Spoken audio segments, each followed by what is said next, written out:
Okay. Okay. So today we're going to look at equations that have squares, and more importantly, we're going to do something called completing the square.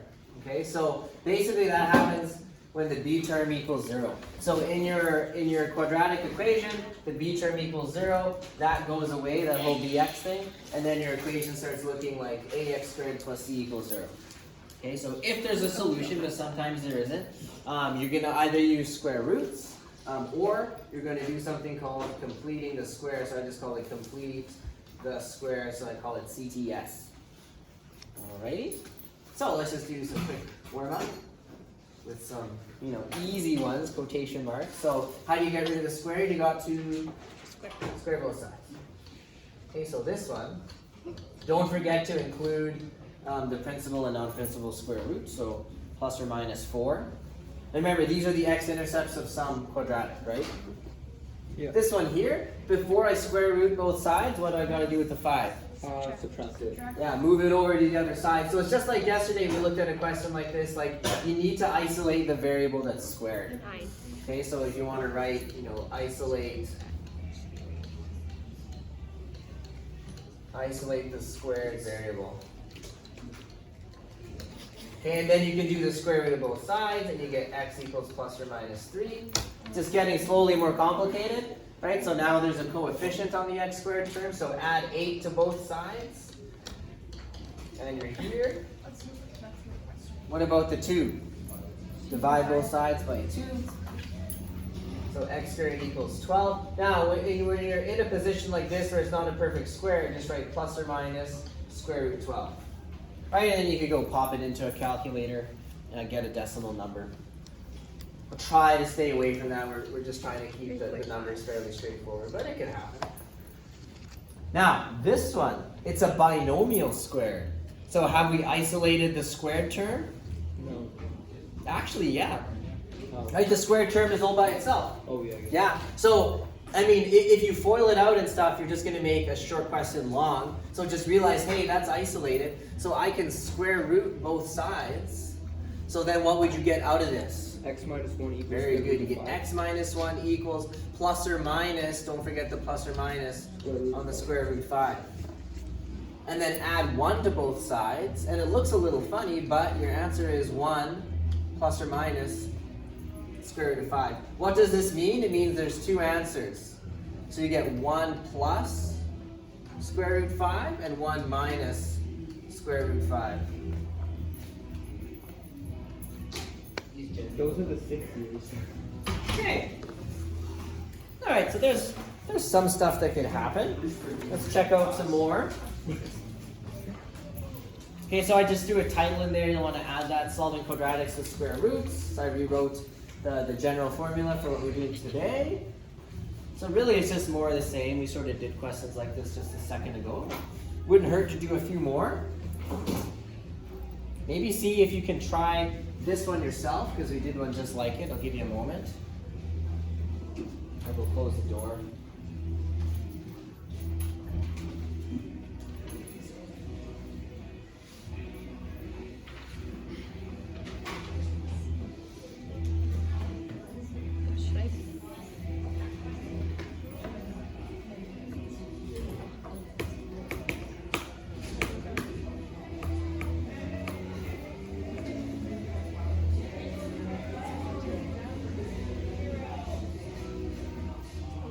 You get x equals to plus or minus. No, I don't.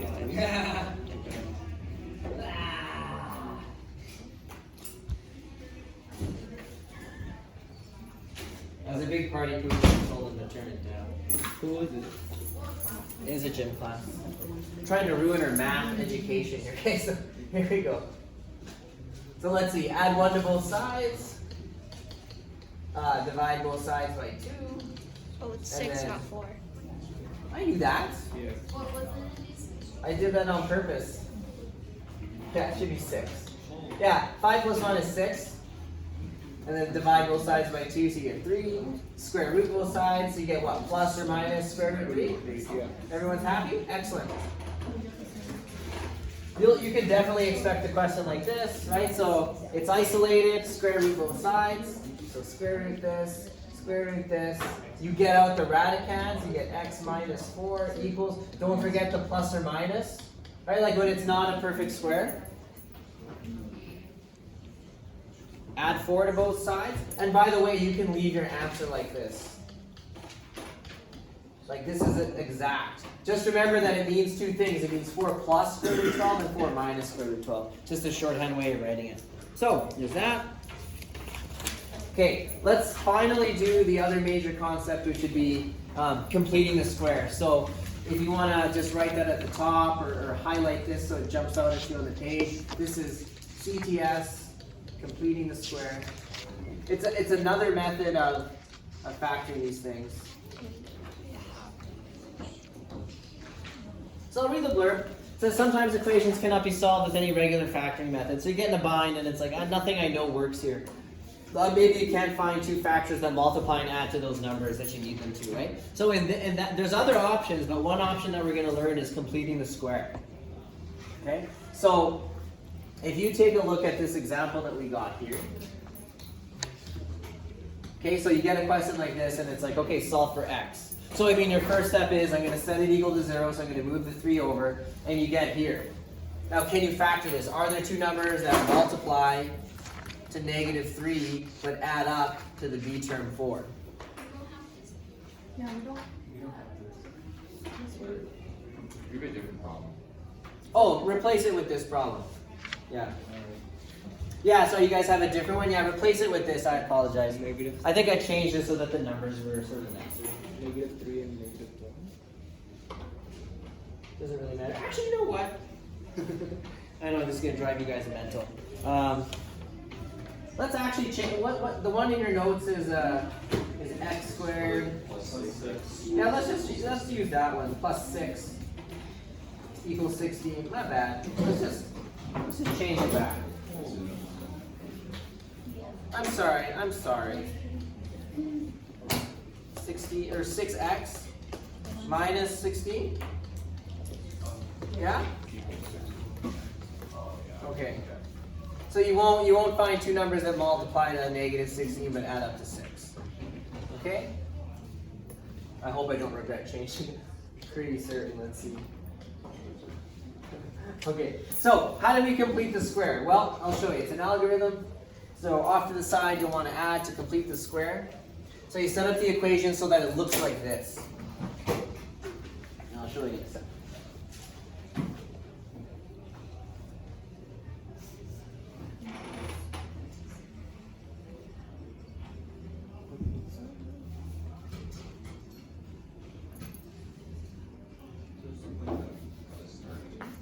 Yes, and at the start, it happens to look like that already.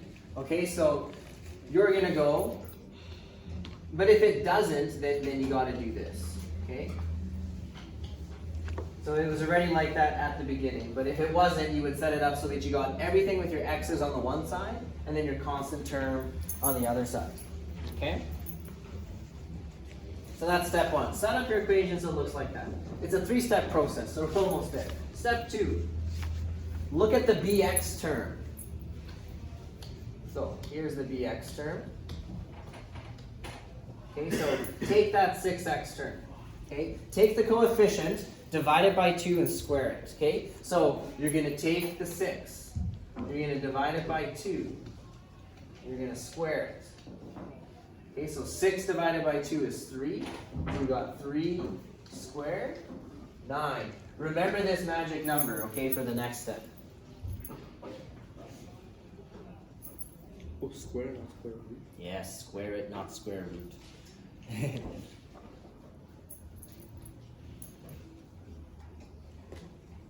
All right, so last step. We're almost there. So you're going to take that magic number.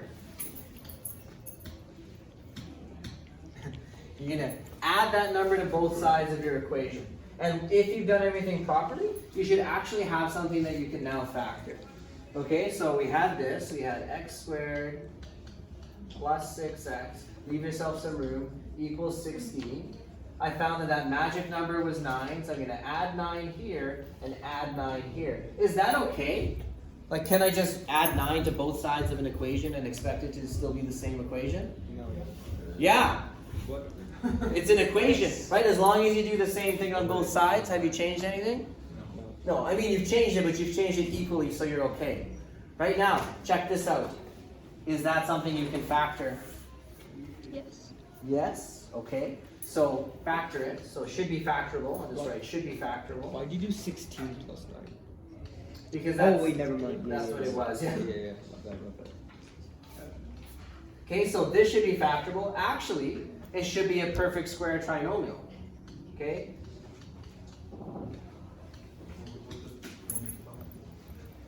And it equals 25. Now, didn't we just solve questions like this? Right? Where it was like some binomial squared equals a number? Did we? Yes or no? Yeah, we did.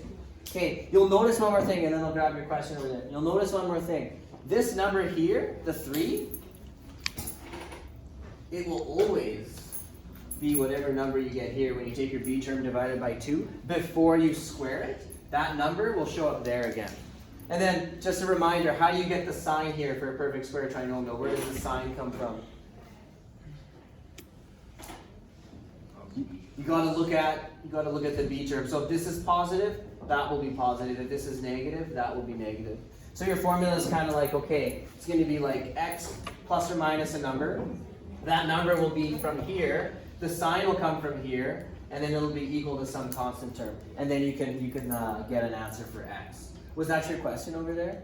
I just wanted you to spell, but I got that. Oh, okay, you got okay. Perfect. So now let's factor. I'll go to black here. Come on.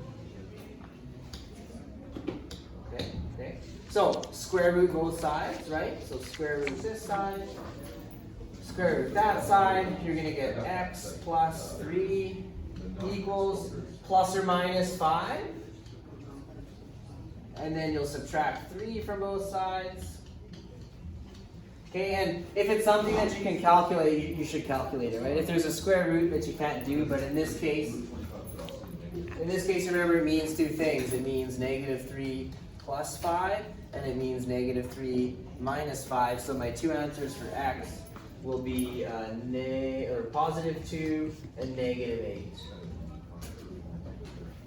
So you took something that you couldn't factor with any of your old algorithms, and you were able to factor it by completing the square. So you can use this anytime you can't factor something, by the way. You can complete the square. So we'll do a bunch more examples. This might be a page that you keep in front of yourself for a while, right? So just a quick recap, like there's 3 steps to the algorithm, okay? Set it up so that you have x squared and bx on one side, your constant term on the other, okay? Grab your bx term, grab the coefficient, divide it by 2, square it, you're adding that number to both sides. And then you should have something that is factorable. And it will always be a perfect square trinomial. Okay? Oh, one more thing I forgot to mention. So this is kind of, there are limitations here. One limitation, and it's very important, I purposely wrote a plus 1 here. That's because this a term, so I'm going to put a, the a term must have a coefficient of plus 1. If it doesn't, you won't be able to complete the square. You gotta make it so that it's plus 1. So you could divide the entire thing by whatever that number is. But yeah, that algorithm would not work if it wasn't plus 1. And we'll talk about how to deal with that later. Honestly, there's, in my opinion, there's better ways than completing the square. The quadratic formula, which is something we'll learn in the last lesson. Yeah. So it's funny. I had a student teacher who was from Greece, and she student taught with me. She works at Crocus now, and she math is different in Europe. My mom's the same because she was trained in Italy, but she was like, "You guys are so obsessed with learning 500 different ways to factor stuff, but and then at the end we show you the quadratic formula. The quadratic formula will get you x-intercepts for anything." Yeah, so it's that's what she said. She's like, so we spend like we don't spend time learning a different ways to factor. We just show you like the basic ones like decomp and when a equals 1. Maybe they look at some special cases, and then it's like, here's a quadratic formula. Yeah. Well, I don't know what to tell you. Write your local what is it, representative. Write them a letter. No, seriously, I don't know. It's the only thing you can do. Nowadays, the news people are hungry for anything. If you're like, I started a petition, like you'll get on the news right away because you guys are young. If I started a petition, no one would care. Anyways, okay, let's do a couple more questions. So, we are going to practice making stuff perfect square trinomials because that's what you're doing. When you're completing a square, you're turning it into a perfect square trinomial. So, what I do is I'm like, okay, here's a question. What does k have to be so that it's a perfect square trinomial? Right? So, what's the algorithm we learned? Take the b term, divide it by 2, square it, and I guess that would be what k is. So, what's k? 4.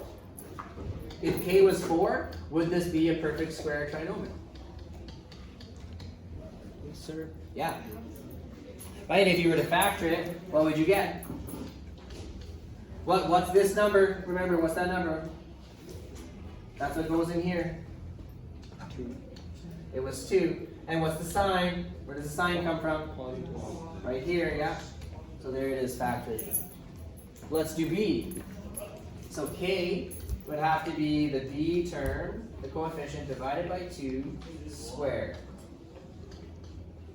So that number is 6. So just over here, I might just write 6 squared. Okay? But 6 squared is 36. So this would be x squared plus 12x plus 36. And if you were to actually factor it, you know it's x something squared. The number that goes here is that one, the 6. And then the sign is whatever is there, so plus. Finally, here's on with the negative. So you take k and you grab the coefficient. So you grab negative 10 divided by 2 and you square it. Here, I'll show all the word for this one. Now you should never get a negative number out, right? Because you're squaring whatever's in the bracket. So if it's negative, it's going to come out positive. Okay, so you get 25. So this should have been, to be a perfect square, this would have been 25. And if you were to factor it, so we go a step further. Okay, so you grab this number, and I guess if you do it that way, you'll grab the negative automatically. But otherwise, you're like, oh, it's negative because there's a negative there. And now it's factored. Okay, I don't know if we need to do we need to do one more? No? Okay, here's another question. So let's solve it. I will show you in the next example how to deal with when a is not 1. So it gets kind of a bit annoying, but. So a is 1, so we can complete the square. They're telling us to, it's just a practice question. So here we go. So remember, when you're completing it, you want to set it up so that you have all the x's on one side and move the constant term over to the other side. Okay, find your magic number. So grab that b term. So I just do it off to the side. Divide by 2, square it. So we sort of just did this one. Okay, so you get negative 5 squared, 25. And now you're going to add that number to both sides. So you're going to go x squared minus 10x plus 25 equals negative 3 plus 25. Negative 5. Right, so you added it to both sides. It's okay, right? You change the equation the same on both sides. This should be a perfect square trinomial. Right, so grab the negative from here. The number comes from there, so that's the number I need. So I'm going to throw a 5 in there. And then just clean this up so it equals 22. Now we're not done yet because we're actually solving for x. Right, so square root both sides.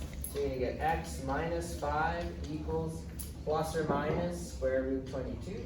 The good news is you can just leave it like that. It's exact. You don't need to mess around with decimals. Decimals suck.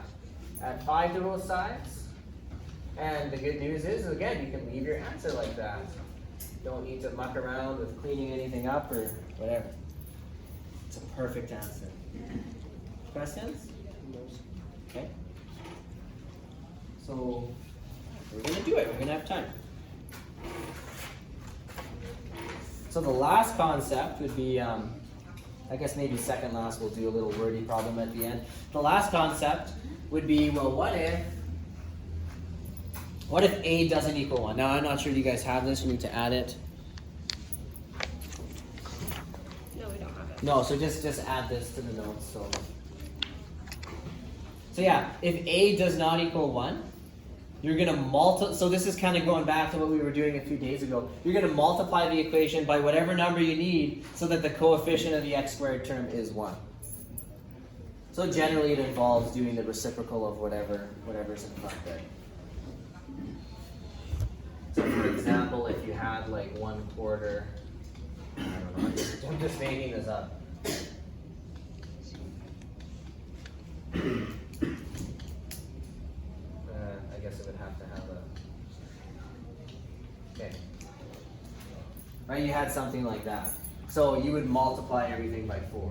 So multiply, if you want to add this example, multiplied by the reciprocal of 1/4. So 4. So you just multiply everything by 4. And you can do it because it's an equation. As long as you do it to both sides. It's equal to 0, so that side will stay 0. And then over here you would get x squared plus 16x plus 8. And you'd be able to continue. Huh. Did I make something you Look could... at that. Yeah, look at that. So we'll do an example right away. Why do we multiply by the reciprocal? So we can get like 1x squared. Yeah. Remember, if you take a number and multiply by its reciprocal, do you always get 1? Yes. Yeah. If you take 2, multiply by a half, you'll get 1. Try it out. Any reciprocal times, any number times its reciprocal will be 1. It's a pretty handy, yeah, it's common knowledge, everybody knows. Yeah, but you guys will be using it a lot for this course. I just giggle when I think of like how different university math is compared to what you guys do in high school. It's like, Is this really like light work to you? is this what? Light work? Light work? Yeah. I don't skip leg day. That's what you mean? Looks like you do. Kevin, my one leg is thicker than your entire body. Fair enough. Oh, now I have to brag. Yesterday, I did my Oh god. yeah, I know, my 6 mile run. I did it at 6 minutes 50 seconds per mile. That's like 4:10. It's like, so it takes me about 4 minutes to run a kilometer. That's a long time. Yeah, I was proud of myself. Took you that long to run a mile? Yeah, it took me that long to run a mile. Okay, that's sweet. My best time in a half marathon was I did the half marathon 7 minutes. 7 minutes per mile.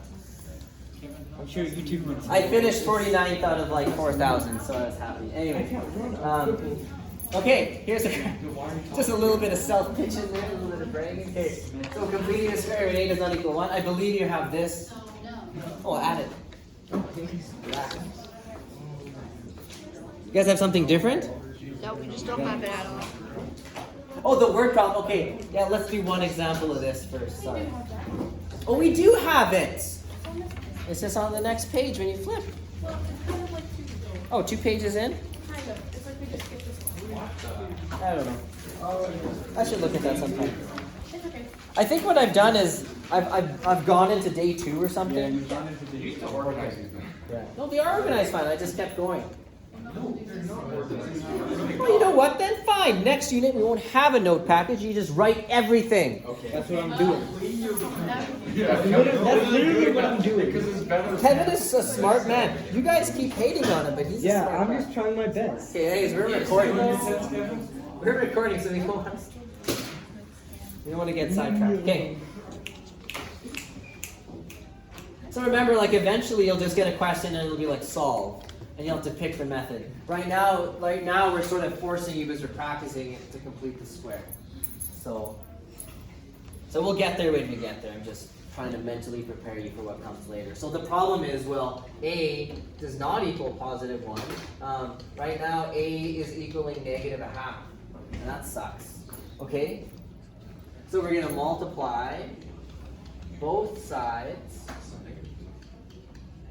Yes, and I heard someone say by negative 2. It needs to be positive 1. So yeah, when we do the reciprocal of negative 1/2 is negative 2. So I guess what I'll do is I'll just put some big brackets around here. I'm going to write negative 2, and then I'm going to go times negative 2 over here. So on the right-hand side, I just get 0. On the left-hand side, you've got to distribute it into the brackets. So each term will get multiplied by negative 2. The first one will be x squared. 6 times negative 2 is negative 12, and then the x. And then negative 1 times negative 2 is plus 2. And now you can just complete the square regularly. And again, the only reason we could do that is because it's equal to 0. If it wasn't an equation, you just change the problem and you would have to keep that factor outside. Right? So we've seen that before too. And we will do some of those questions in the coming days. They're coming. Okay, so let's just practice completing the square. So what's my first step? Move the constant term over? Yeah. Yeah? So keep all the x's on one side. Ooh, that looks like a 3 now. This board is a little wonky. Is it good? Okay. Switch to a thicker font, whatever. Okay? And then off to the side, grab your b term. So it's that negative 12, divide by 2, and square it. I like to keep a record of what the number was before I squared it, so I get negative 6. And then I'll get 36. So 36 is the magic number. Winner, winner, chicken dinner! 36, you're going to add it to both sides. I guess you'll clean up the right-hand side. You get positive 34. Now this should be a perfect square trinomial. Okay, grab the negative sign, throw it in there, and the number that goes here is whatever the b term divided by 2 was, so it's 6. I guess negative 6 if you want to think of it that way. Be careful not to plug the negative in twice, right? Then you can square root both sides, so this will get really boring after a while. So square root both sides, so you get plus or minus square root 34. Add 6 to both sides. And then you can leave your answer like that, and we're all happy people.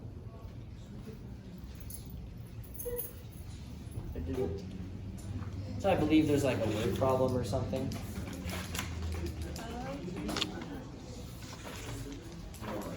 Yeah.